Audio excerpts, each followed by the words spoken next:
King's Warrior. Book 1 of the Minstrel's Song. By Jenelle Leanne Schmidt. Narrated by Benjamin Fife.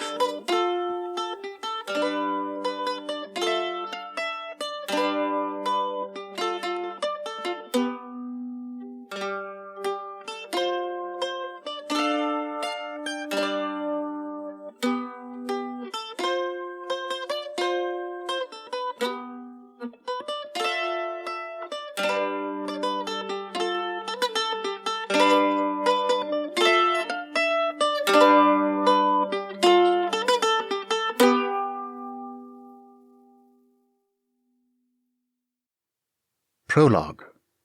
Graelden, king of the dragons, mighty lord of the skies over Audiobooks, handed the golden sword to the mere man who stood before him. "This one thing will I give thee." His voice thundered eerily in the huge cavern, resounding off the walls and shaking the floor. The words sounded strange coming off his tongue, for dragons are not accustomed to speaking with men. The dragon tongue, or Old Creaic, is an old language. It is the language of the sea and the land that existed at the beginning of time and remained unchanged throughout the years, unlike the language of men, which changed and developed countless times, and continues to do so. Dragons understand and can speak the language of men, but they scoff at it, for it is a young and uneducated language. Its sounds are not nearly so grand as those of Old Creaic, which has a melody like the waves rolling on the shore, and the thunder rumbling in the sky, and the earth shaking as it splits. The man knelt down before the great dragon, and held the gift in his hands reverently. "I thank you for this, at least." The huge, green-scaled dragon gazed at the human before him coolly, but his golden eyes shimmered with something like laughter. "Think'st thou, little one, that I care so deeply about the affairs of men? Think'st thou that I would come to thy aid, and breathe fire upon thy enemies for thee, vanquishing them? No, in the way of my ancestors before me, I too shall let thee fight thine own battles." The man before him remained silent, as is proper and courteous before the Dragon King. Although a king in his own right, Leanne knew better than to anger a dragon. He sighed, his shoulders hunched and his form bent. His head sank lower and his face crumpled. His people now faced the greatest threat that their land had ever seen. The dark sails of Lycaelon had been spotted a few weeks ago, but they had not come in force. Instead, the enemy had crept in quietly and secretly in small groups, attacking outposts and then fading into the shadows. Fear reigned throughout the countryside, and King Leanne had come to the dragons in desperation. And here King Graelden was refusing to come to his aid. "But Audiobooks is your home too. Will you let it be overrun by these dark warriors?" "Think'st thou that we myth-folk care which human rules other humans? Should I come running to thee whenever a young dragonling challenges my authority?" Leanne blinked. "Is that what you think this is?" "If thou canst not defeat thine enemies, then thou shouldst not be king." Leanne stared at the floor of the cave, an angry flush rising across his face. He felt like a young boy who has just been reprimanded in front of all his friends for something he did not do. "We have our own problems, human," Graelden said, his voice quieter. Leanne looked up in surprise, meeting the great dragon's eyes, and seeing there a kinship he had not expected. After a moment, he nodded. This he could understand. He, too, had needed to deal with rebellions and would-be usurpers, and this he read in Graelden's eyes.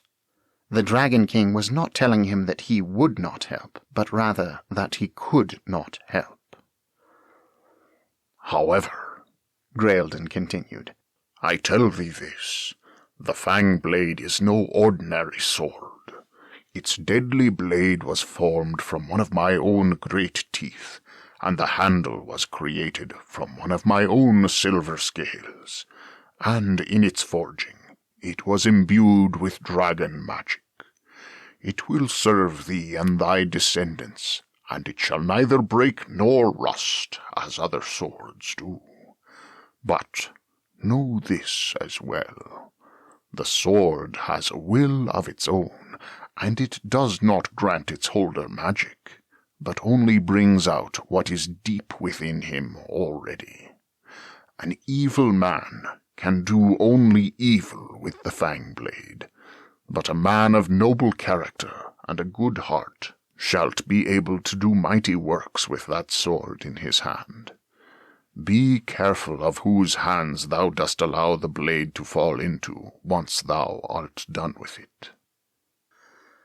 The man before him rose and seemed a little more satisfied. Graelden laughed, a mighty and terrifying sound coming from between those powerful jaws. "Thou would have more from me?" he asked. "Thou thinkst to command the king of the dragons? Thou thinkst to ask for yet more on top of this great gift that I have granted thee?" He eyed the brave man before him, who neither cowered nor shrunk at his words, and a deep respect for this man filled Graelden's dragonish heart as he spoke again. "Well then, King Leanne, one more thing shall I grant thee. Perhaps you will scoff at this as well, but I warn you. The word of a dragon is not to be taken lightly. I promise you this. If Eomai is ever in such need again, the dragons will not hesitate to come to thy aid." The great wizard, perhaps the last of the great wizards, stood looking out towards the sea. His stormy grey eyes were bright with unshed tears as he watched the waves rolling in and out. His king was dying at last. King Leanne had earned his rest, but he would be sorely missed. "Selwyn." The king's voice was growing weaker, but his strength of will was strong as steel. Selwyn turned away from the window and attended his king. "Yes, your majesty." "One last thing I would ask of you," King Leanne said. "I would ask you to look into the mists of the future and tell me if there is any chance that the darkness will ever return to our land. If our enemies in Lycaelon will never return, I want the sword destroyed so that it will never fall into the wrong hands. But if it will be needed again by our people, then I bid you hide it somewhere where it will be kept safe until it is once more needed to protect and defend." Selwyn nodded, and then he fell silent for a long time, searching. At last he spoke. His voice was shaky, and it seemed to echo, but the words were clear. He said, "When day is swallowed by night, and the wanderer takes the road, and the flame once more burns bright, the youth will arise, the sword will awake, the dragons will fly, and the enemy break." King Leanne listened hard, and then he fell back upon his bed. "Then hide the sword well, my old friend," he whispered. Then he breathed his last and flew from this life, the life he had lived so well and fought for so bravely. So died King Leanne, ruler of Eomai, slayer of the dark warriors, holder of the sword of light, and the one who spoke with dragons as an equal. In life he was a noble man who loved his people and fought on their behalf. In death he was surely welcomed home by Crutheor Elkia. From the diaries of Master Selwyn, Penned in the year 7184.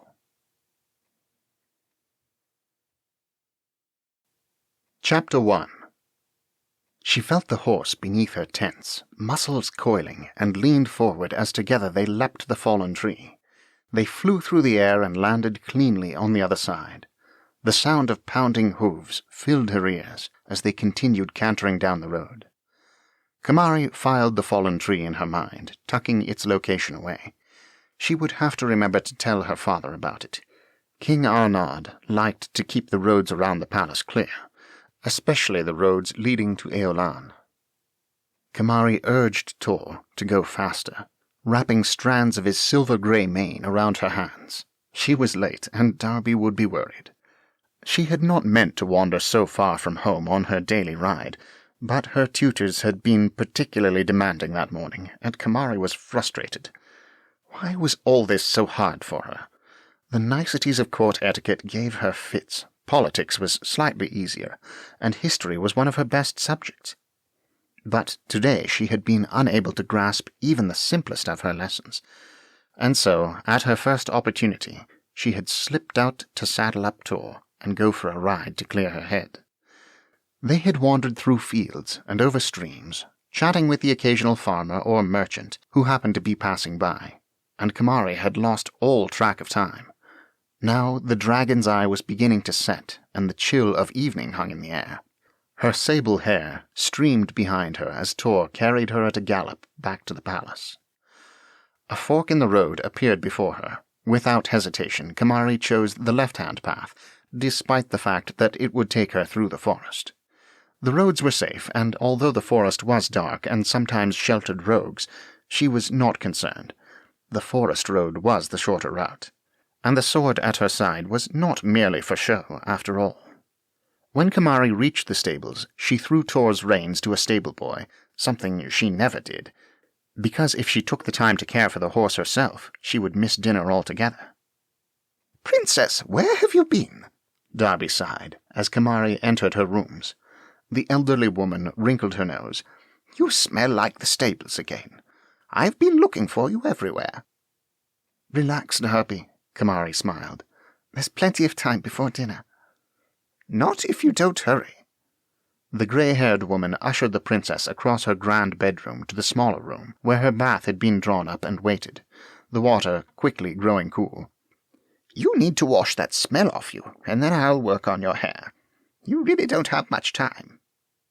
When Kamari emerged from her bath, clean and smelling of roses, she was dressed in a sapphire gown that matched her eyes and had been made from the finest satin in the realm. Darby sat her down in front of her mirror and fussed over the princess's long, dark hair, combing, pinning, and arranging, all the while clicking her tongue disapprovingly. Kamari smiled at her reflection, her blue eyes twinkling mischievously. "Who is our guest of honor tonight, Darby?" "Prince Elroy of Roalfay, Princess, as you would know very well if you paid better attention to your schedule." "Ah, yes, Elroy," Kamari sighed. "What do you know about him, Darby? I've only met him formally, and we've never talked. At least, he's a bit older than me, unlike the Duke of Lan Point." Darby grinned at the memory. "That was definitely a surprise." Kamari rolled her eyes.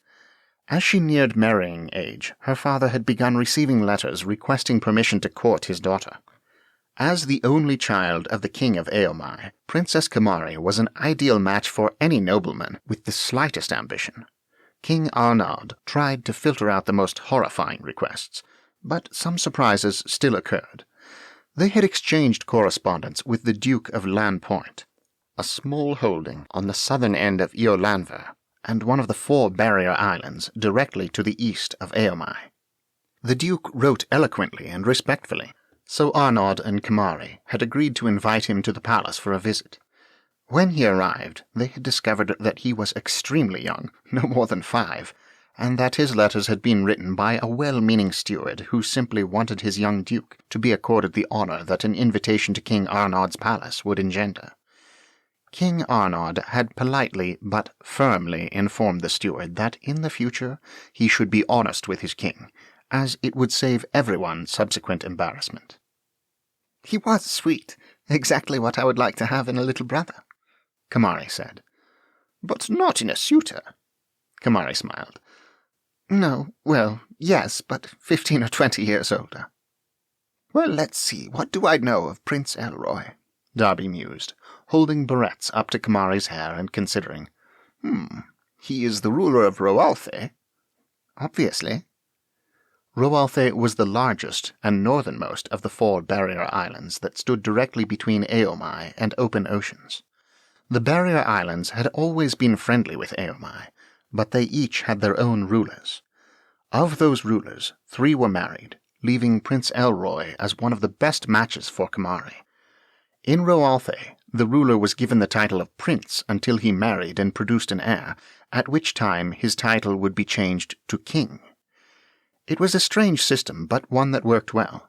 As such, Prince Elroy was a worthy match for the Princess of Aomai, and it would be an attractive match for Elroy as well, since he would gain a larger throne than the one he currently occupied, and could choose to either appoint one of his future heirs as prince and future king of Roalthe, or raise a deserving cousin to that position if he only had one heir. Add to all this Kamari's beauty and status as a wife, and it was certainly an opportunity that the Prince of Roalthe would covet. Well, you know what he looks like. Tall, handsome, blue eyes, dark hair, square jaw. He is said to be a fair ruler, although I have heard rumors that he is quite a bit sterner than your father. He keeps his country in line by threat of the sword, if you catch my meaning. However, that could simply be because he has no wife to temper him, and no heir to give him a feeling of security about his position. What about his temperament? I've heard he is an amiable man. If he has ambitions, he keeps them closely guarded. He didn't even write to your father until a few weeks ago, and you've already entertained dozens of would-be suitors. When I've seen him on formal occasions, he seems friendly enough, but a bit aloof. Kamari twisted her mouth in thought. Well, I just hope he isn't a complete bore. It doesn't sound like he's an ideal match for me, but I suppose I should give him a fair chance. Maybe he'll surprise me and be an interesting conversationalist. After a moment, she grinned ruefully, thinking about some of the wild stories that were still told about her younger days. Maybe we'll surprise each other. Darby smiled and patted the top of Kamari's head gently. You will be fine. Remember, your father has given you complete authority over your choice. Even if Prince Elroy is the best match for you politically, if you can't stand the man, you only have to suffer through one dinner in his company, at least until you are queen, and then it will be your duty to host these sorts of occasions and mingle with your nobles. Thanks for the comfort, Darby, Kamari grimaced. Then she stood up. How do I look? Lovely. Darby smiled fondly at her young charge. Don't worry, I'll be at your side, as always. While Princess Kamari descended the stairs of the palace towards the formal dining hall, far away to the south, a young boy sat and watched as the dragon's eye sank down in the sky and kissed the horizon. It had been a long, difficult climb to the top of Mount Theron, but Yol was convinced that it had been worth it. It had taken him nearly a week, but now he rested on the top of the world. It was the most free he had ever felt. He tilted his head back and let waves of cool wind wash over his face. By holding his arms out and closing his eyes, he could almost imagine he was flying. He relaxed and let his imagination take him soaring. In his mind's eye, he could see the village below him, the white fluffy sheep and the sleek brown cattle dotting the fields. He could also see the tiny houses of the peasants who tended the pastures and the animals. With his eyes closed and his mind wandering above the plains, he could almost hear the haunting melody of the pipes played by the shepherds in the valleys. Yol loved the music that came from the shepherds' pipes. That music was the only thing he could remember from his past. He could not remember much, but he could remember the music. His childhood seemed a blur to him. Fragments of memories danced around inside his head of places, people, and occurrences that could not possibly have happened to him. And there was a face. It stared down at him with bright eyes that somehow seemed to be the wrong color blue. The rosy lips parted gently, as though saying something in a soft voice, and a tear glistened on the soft pink cheek before falling to his hand, where he could remember playing with it like a bauble. Of course, Yule knew that part of the memory couldn't be real. The face looked at him in a fond mixture of joy and sorrow. He believed that the face belonged to his mother, but if the truth were to be told, Yule was not sure that he had ever had a mother. Yule could not remember a time when he had not been on his own. Never had there been a time when he truly belonged to anyone, and this nomadic life was all he knew. There were moments when he began to feel as though he had found a place and family to call home, only to find himself alone, bewildered, and searching once again.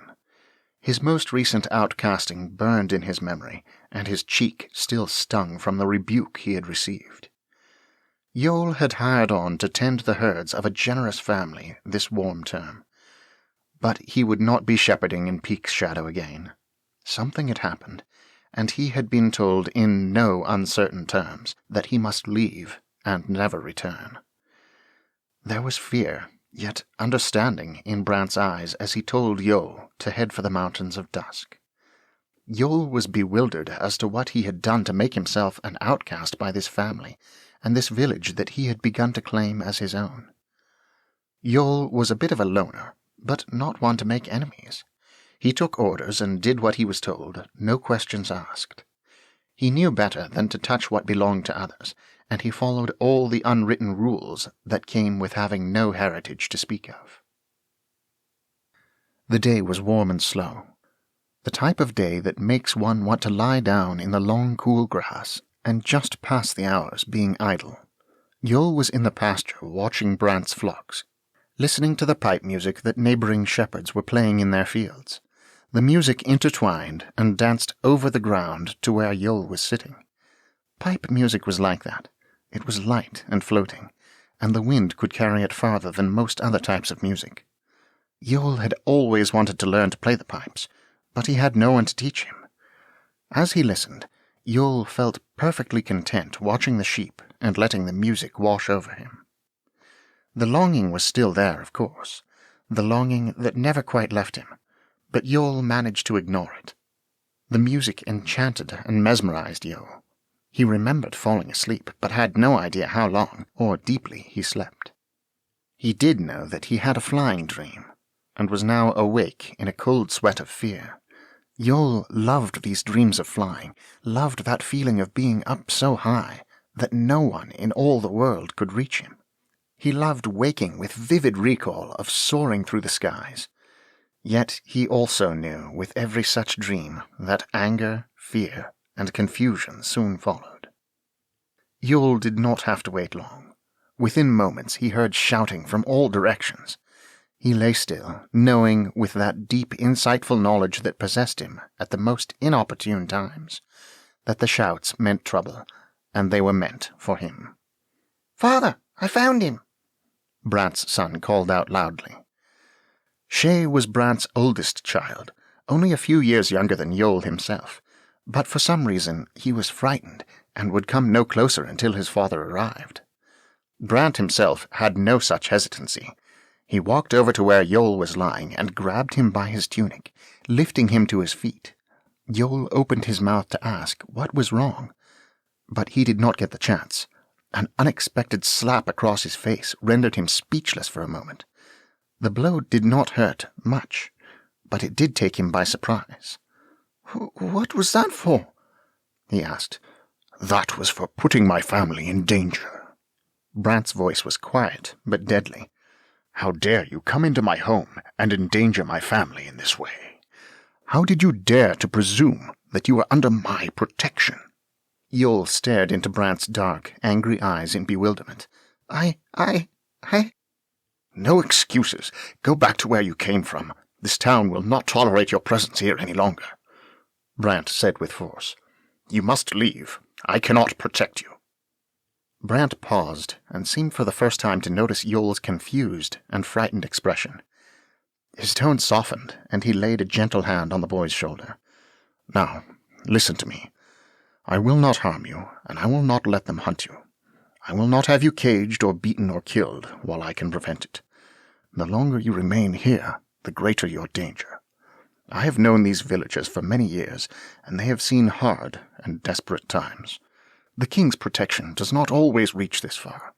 They are not cruel or vengeful, but they are very, very serious about protecting their families and their livelihoods. They will do whatever that requires, so you must leave, and leave quickly. I lost 5 sheep today, and I can ill afford to lose any more. I will provide you with provisions for a fortnight, and then you will fend for yourself. Head along the north end of Peak's Shadow, and it will take you deep into the mountains of dusk. I will keep the villagers from following you, but if you are not well into the mountains within a fortnight, you will be at their mercy. Do you understand me, son?" Brant's voice was almost compassionate now. Then, almost as an afterthought, he added something Yul could not grasp, something that kept him awake at night as he puzzled over it for a long time afterwards. "And one more thing. If you must live near people, you really ought to be more careful." At the time, Yul merely nodded meekly. He had discovered that it was best not to argue or complain about what he did not understand. He was expected to understand, and he was expected to obey. Far below Mount Theron and Yul, in the village of Peak's Shadow, Brant stared at the setting dragon's eye with a hard look on his face. There was trouble in Aomai, and it was spreading. There was no doubt about that. What trouble he did not know, but trouble nonetheless. He could feel it coming. There had been signs everywhere. First there had been Yul, and now there were whispers of a coming war and an increase in the number of strangers passing through villages. It could not mean anything good. Even though he was tucked away in Peak's Shadow, Brant maintained his contacts in order to stay abreast of the happenings in Aomai. Just because all had been quiet for over 20 years did not mean that he could relax his guard. He wondered for a moment about Yul. The boy had been gone for almost a week now, and Brant hoped that he had made his way through the mountains of dusk, and found some place where he could be accepted, although these days that was unlikely. Brant remembered when he had first come to Peak's Shadow. The people were a friendly lot, though they did not welcome strangers readily. It had taken time to win their trust. He and his wife had made this village their home, where they became part of the quiet lifestyle that surrounded them.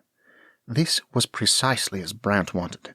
He had come to Peak's Shadow for peace and quiet and rest, and here he had found it. Life in Peak's Shadow was good, with a loving wife, 2 wonderful children, a strong herd of cattle, and more than enough silly sheep.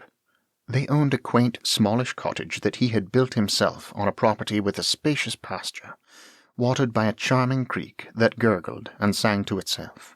There was so much that life had to offer if a man worked hard and made a point of noticing and enjoying the little things.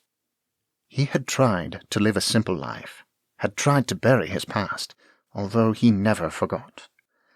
He had hoped to be able to work hard enough now, and for a good long time, so that he could live a peaceful, restful life when he got to that age that was considered old. But now, with an ominous premonition weighing in his mind, this desire for peace and solitude brought with it a vulnerability to the dangers of life he had never sensed before, had never feared before. "Father!" His son came running up to him. Brant looked down at the little boy and felt a pang in his heart. He longed so to protect these little ones. "What is it, Shay?" he asked softly. "Ryder and I found a lizard, down by the creek. Come and see." The little boy pulled on his father's cloak and pointed. Brant laughed, and the dark clouds that had seemed to hang about him all morning dissipated in his merriment. He allowed his son to pull him along towards the pasture creek. His wife, Imogen, laid her hand on his shoulder. He turned his head to look at her. She was smiling.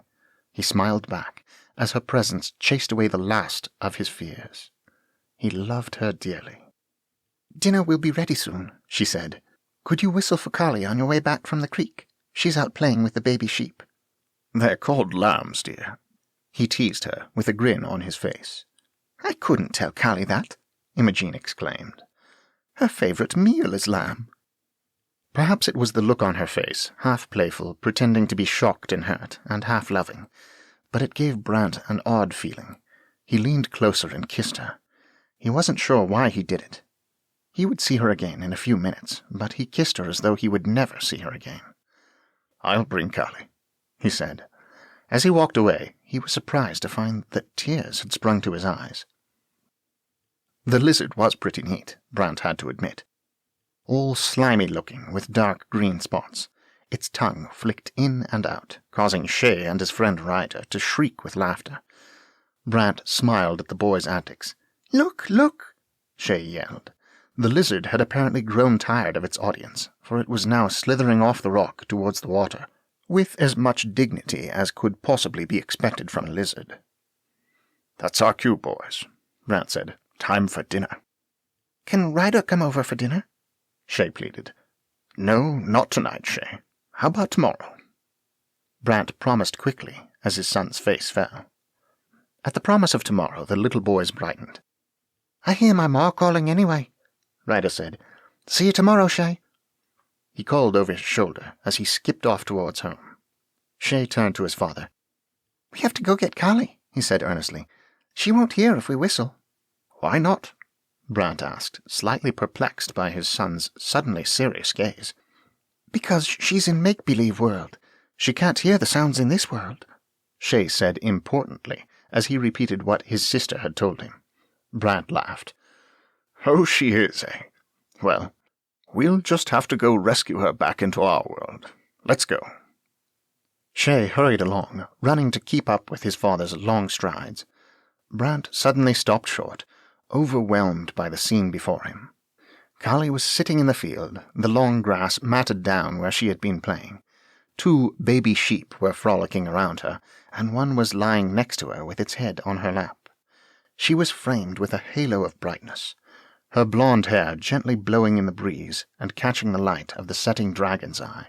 Her green eyes sparkled and shone as she looked up at her father and brother standing before her, entranced by the scene. "Papa, the baby sheep were trying to eat my dress," she giggled, and her young voice wafted through the air like tiny wind chimes. Sharing this small bit of information, she stood up.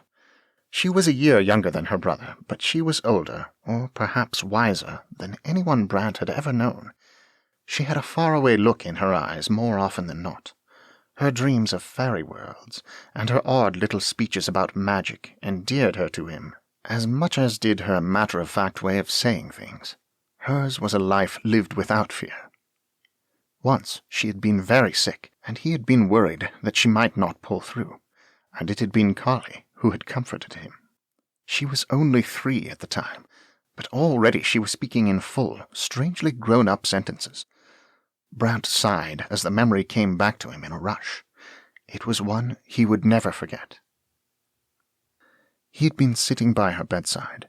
It was night, and she was burning up with a fever, coughing badly. The physician had treated her, but said it was too soon to tell if she would recover. The medicine was helping her sleep, but her breathing was laboured and painful. Brant had put his head in his hands and whispered a prayer to Cruthear Elkiel, when she had suddenly stirred. Her green eyes flickered open, looking glassy in the candlelight. She touched his arm and said, "Papa, you don't have to worry about me. If I die, don't be sad. I'll be in the world of the Seraphim, where everything is full of light, looking down at you and saying, 'Don't cry for me, it doesn't hurt any more. It doesn't hurt any more, Papa. So I want you to promise that you won't be sad.'" He had promised in a choked voice, and had rejoiced when she had gotten well again. "Come on," Brant smiled. "Your mother has dinner waiting for us." When Kamari finally entered the long hall, she noticed that it was crowded for a private dinner. She frowned slightly, then wiped the expression from her face and smiled pleasantly, mentally counting how many people were assembled.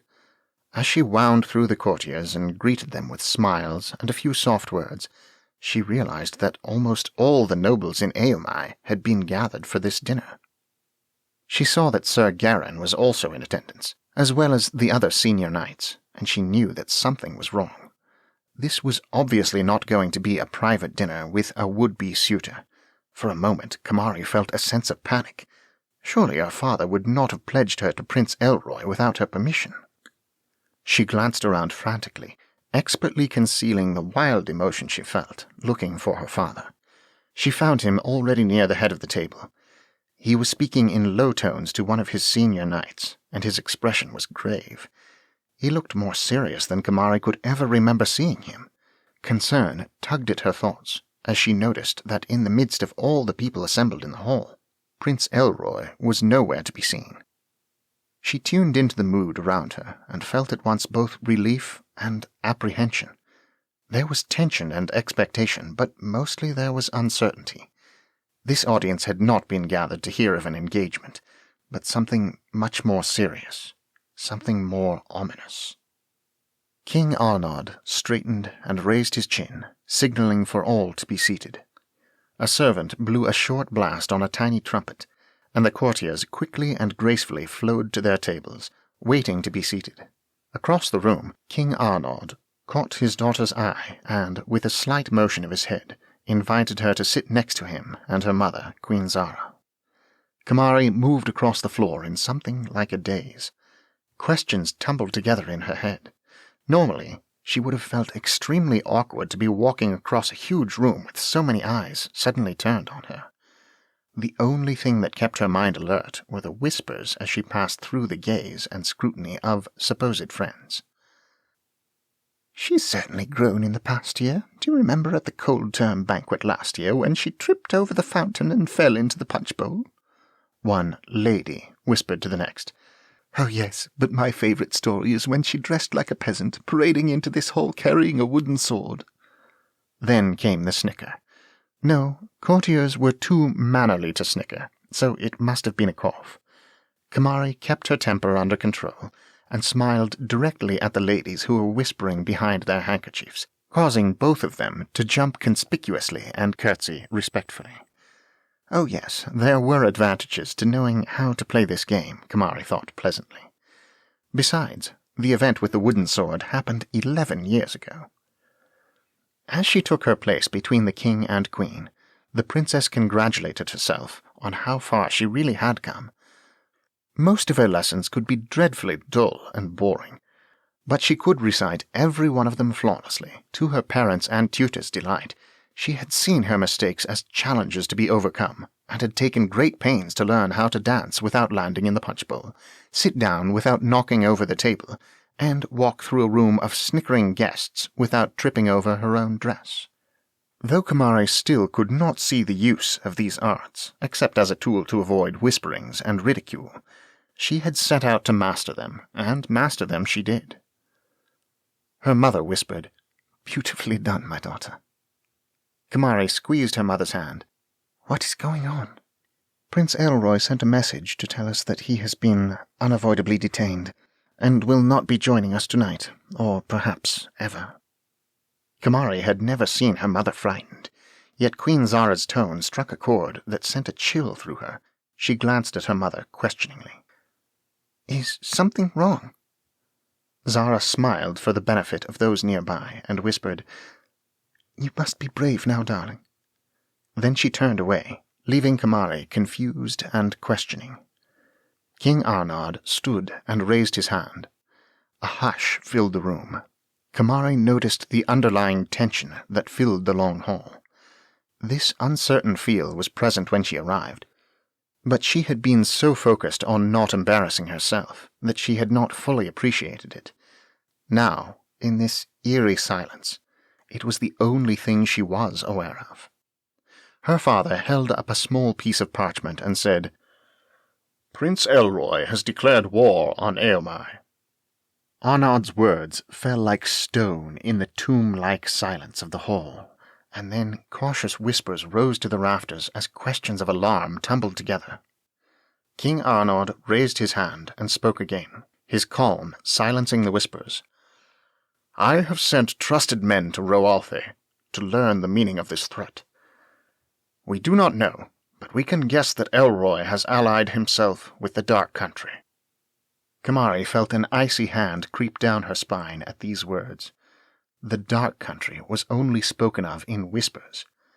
649 years had passed since King Leon had defended against their invasion, but fear of this warrior kingdom lived on in legend, and the people of Aomai could not talk about the Dark Country without recalling those dark and evil times.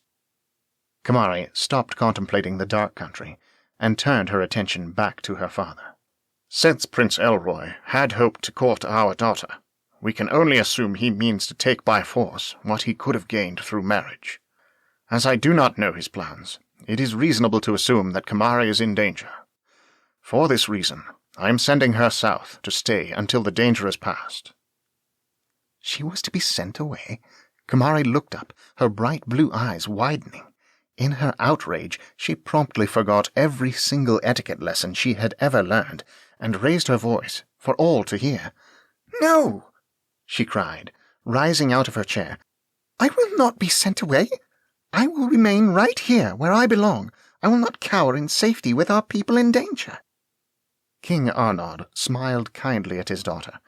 She reminded him so much of himself in his younger days. "Kamari," he said firmly, in a quiet tone meant only for her hearing, "we will speak of this later." At the warning in his brown eyes, Kamari fell silent and sat back down. As her father continued with further instructions, Kamari let the words wash over her.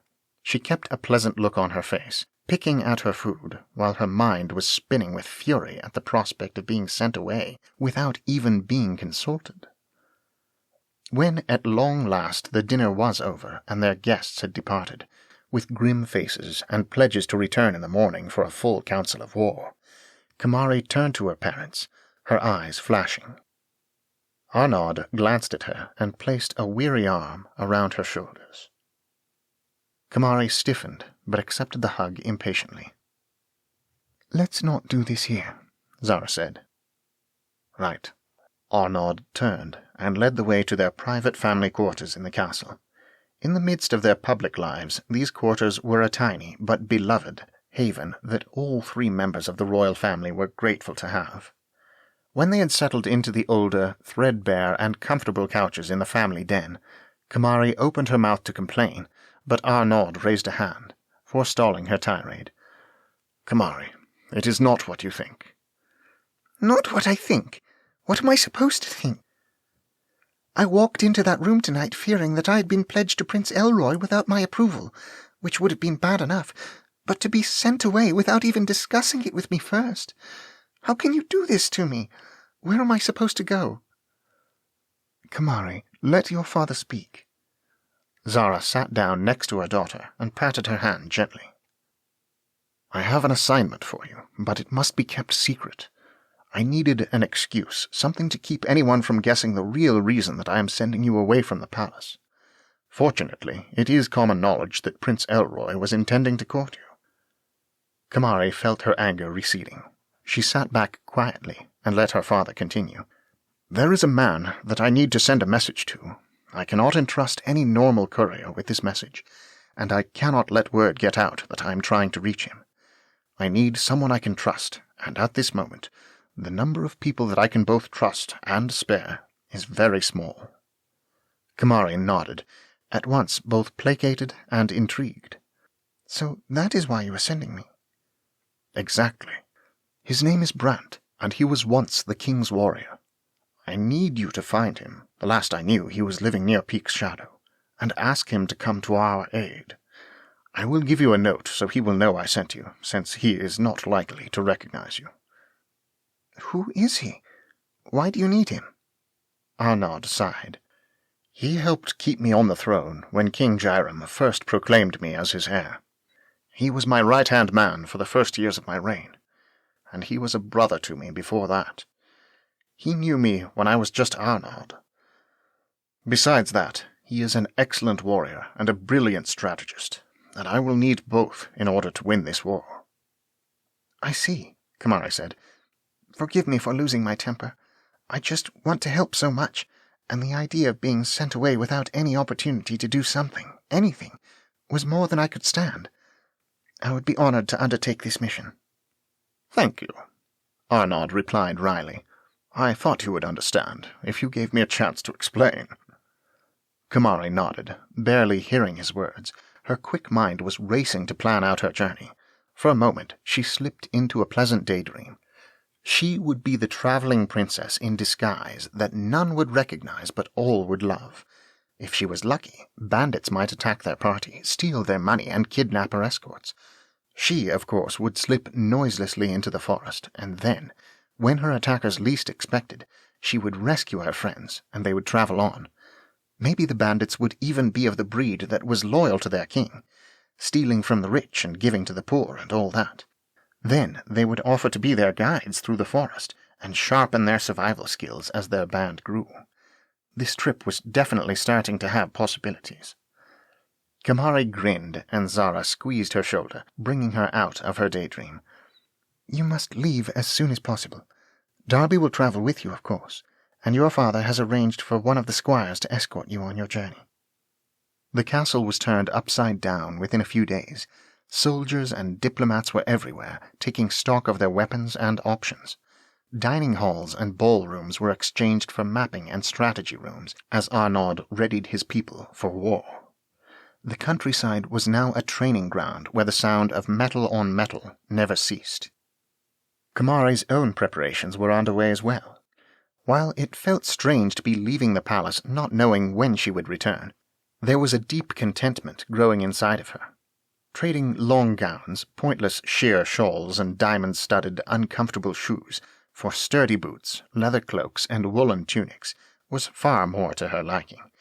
These clothes were more practical for the adventure ahead, and far more comfortable for the activities she preferred. Understanding his daughter's heart more than she guessed, King Arnaud asked Sir Garin to present Kamari with her own sword. She received it gracefully, doing her best to hide her delight. But she fooled no one as she easily sheathed the familiar weapon and looked up with a glow in her eyes. Queen Zara may have been surprised, but King Arnaud quietly shared the glow with his princess. Kamari was to depart within 48 hours. Darby had shown little reaction to the news that they were travelling south. All she had said was, "Humph, I suppose it couldn't be helped." Oraeyn, a young squire about the same age as Kamari, would be the only other companion on this journey. He had the misfortune to be training under a knight who had 2 squires. The other squire was older and would be going to battle with his knight mentor. Oraeyn was not pleased with this new assignment, but nobody had asked him, so he gritted his teeth and bore his disappointment alone. This was to have been his first big battle, and the ache of being sent away grated on his nerves. Oraeyn glared at Kamari and Darby every time he saw them over the next 2 days. Neither one of them seemed to notice his silent attack, which only added to his frustration. Kamari spent much of her time finding out all she could about this king's warrior. Since her mission was supposed to be secret, she asked her questions as innocently as she could, expressing her interest as pure curiosity due to rumors and gossip she had heard.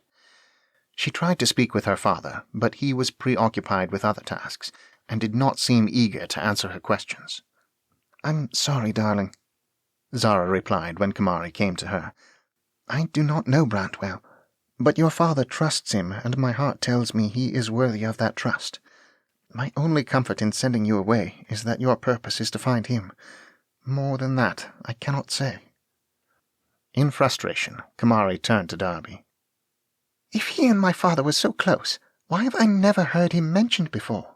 she asked, as the elderly maid folded up some clothes to be packed for their journey.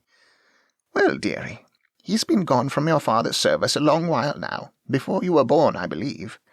I never got to know him, although I saw him around the palace quite a bit at the beginning of your father's reign, but he and your father were quite close, at least according to your mother.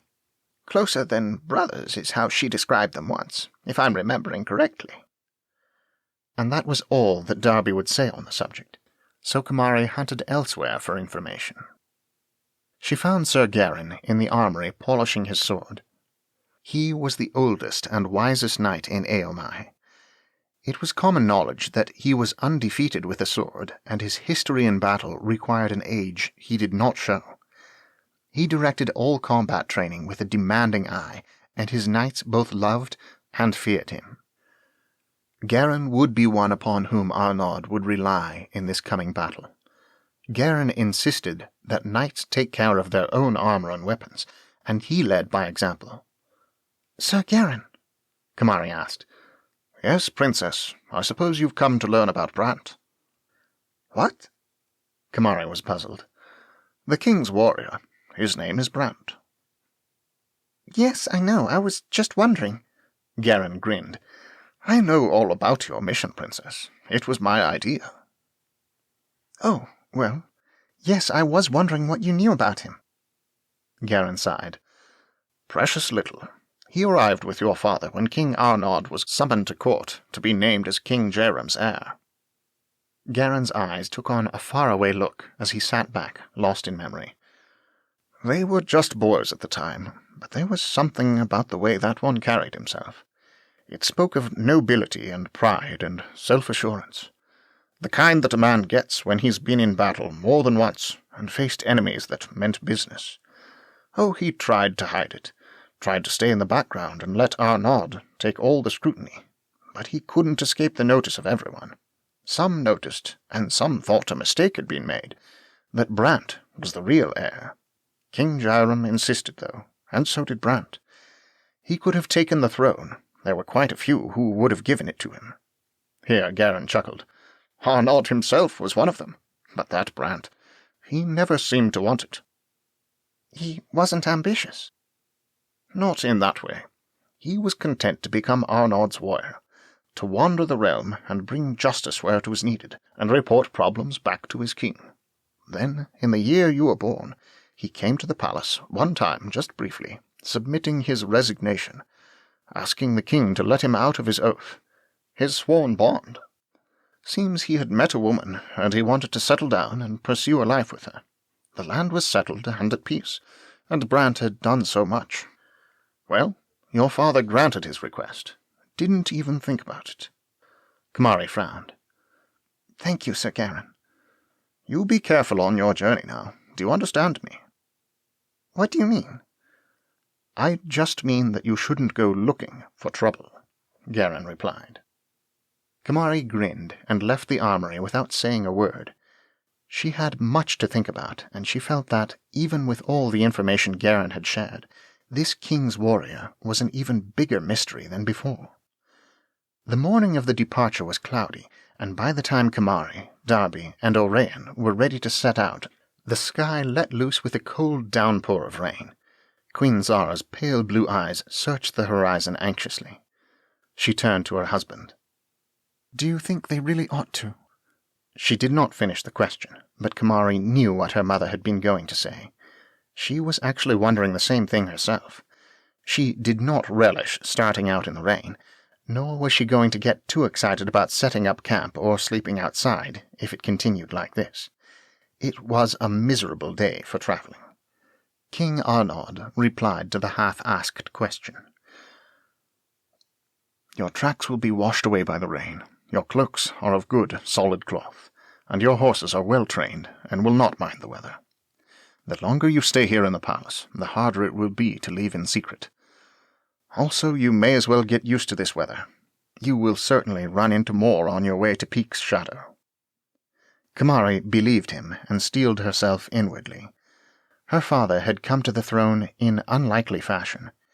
He had been raised by his aunt and uncle on a farm in southern Aomai with no knowledge that his real parents were distant relatives to the king. The king before Arnaud had never had any children. The distantly related Arnaud, living in the country and completely unaware of his royal blood, had been King Jairam's choice to succeed him to the throne. King Jairam had searched the country far and wide for someone with the right family history, as well as the right sort of character, and had found Arnaud. Kamari's father had been set on the throne somewhat against his will. His life growing up had not been the sort that most royalty considered their right and privilege. Kamari knew her father had spent many cold nights tending sheep before his appointment to the throne of Aomai. Outwardly, the king smiled cheerfully when he spoke of the weather they would run into, but inwardly he was worried. He did not know what was in store for his kingdom. All he had was a guess. He had allowed a few rumors to escape the walls of the palace, encouraging the belief that Kamari would be traveling the country in royal style, surrounded by an entourage, with the purpose of expressing encouragement and hope among their people. He calculated that sending her on this urgent mission, off the beaten path in peasant attire, with only 2 companions, would keep her unnoticed. He needed her to reach Peak's shadow unharmed and undetected, not only for her sake, but for her companions, and for Brant as well. He knew what Brant's presence would add to their chances, and he feared this may be known to their enemies as well. He turned to Oraeyn. "Do you remember the directions?" The boy nodded. "Yes, sir, like I know my own sword." Arnaud was satisfied. He knew this capable squire was disappointed at being given these orders and taken away from the impending battle, but some day perhaps he would understand just how important this mission was. "When he meets Brant, I don't think he will remain disappointed." Arnaud smiled to himself. Some day, the king was sure, this youth would make a fine knight. Zara held Kamari close as the rain poured down on them. "Be careful, Kamari," she whispered almost pleadingly. Then she turned to Oraeyn. "You watch over them." It was not a request. Arnaud hugged Kamari and handed her a small piece of paper with his seal on it before she expertly mounted her horse. Kamari met his eyes and smiled as she slipped the note into a secret pocket on the inside of her cloak. "Don't worry, father. We will find Brant." Arnaud put an arm around Zara as the 3 travelers rode off into the rain. "They will find Brant, and we will see them again." Zara stared after her daughter. "I hope so," she whispered. "I hope so." Together they turned and walked back inside. The private farewell took place behind the stable and away from prying eyes. No one knew when the princess was leaving, and King Arnaud intended to keep it that way. Meanwhile, he now had to prepare his country for war, and a weariness settled over Arnaud that would not pass for many long days.